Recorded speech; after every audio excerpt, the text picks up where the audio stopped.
A short time ago, I spoke with East Bay Dr. Runjhun Misra via Skype, and I asked her about the national emergency declaration, the latest on testing, as well as the bans on mass gatherings.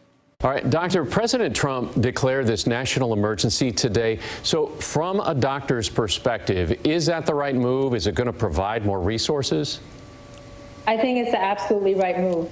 I just want to clarify that this national emergency that he's declared is a way to mobilize funds. It's a way to mobilize resources across the country that we desperately need.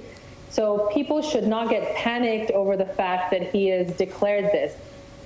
Quite opposite, actually. You should be very thankful because now we're going to have access to so many more tests, and we're bringing in private sectors, and they're going to be able to get us the testing that we need. So this is fantastic news. Well, symptoms of COVID-19, they do mimic the seasonal flu. So when patients are coming to you, how do you decide when you need to refer them for testing for coronavirus?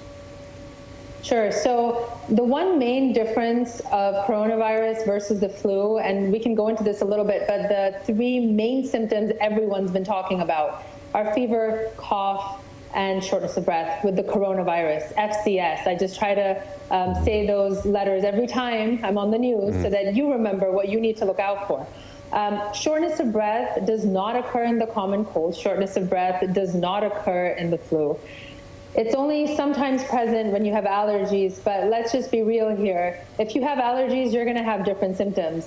You're not going to feel like you do in coronavirus. When you have allergies, you're going to have a runny nose, itchy eyes, scratchy throat, but you won't have fever, you won't have, the dry cough, and you definitely won't have shortness of breath most of the time. So these are very, very specific, although very general symptoms that the coronavirus is shown to be exhibiting. So how important is it to ban these mass gatherings to try to contain this outbreak? If you do absolutely nothing, the way that these epidemics, the way that these pandemics, the way that they pan out is that they peak.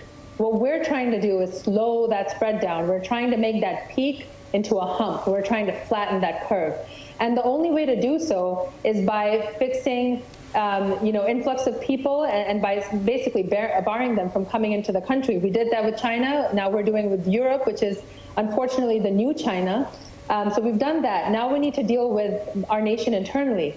And the only way to decrease the spread, and this is one of the only ways, is to prohibit people from gathering in large groups, because there are people out there who are asymptomatic. There are people out there who have very mild symptoms. Those people are the ones that are going to be infecting other people, and other people are going to go home. They're going to go home to elderly parents or relatives, or just come in contact with people who may be of advanced age or have other underlying medical conditions. And those are the people, unfortunately, who are at risk for severe disease from coronavirus, and that's how our hospitals are going to get overburdened. So we're just trying to prohibit that from becoming a big issue like it has been in Italy so far.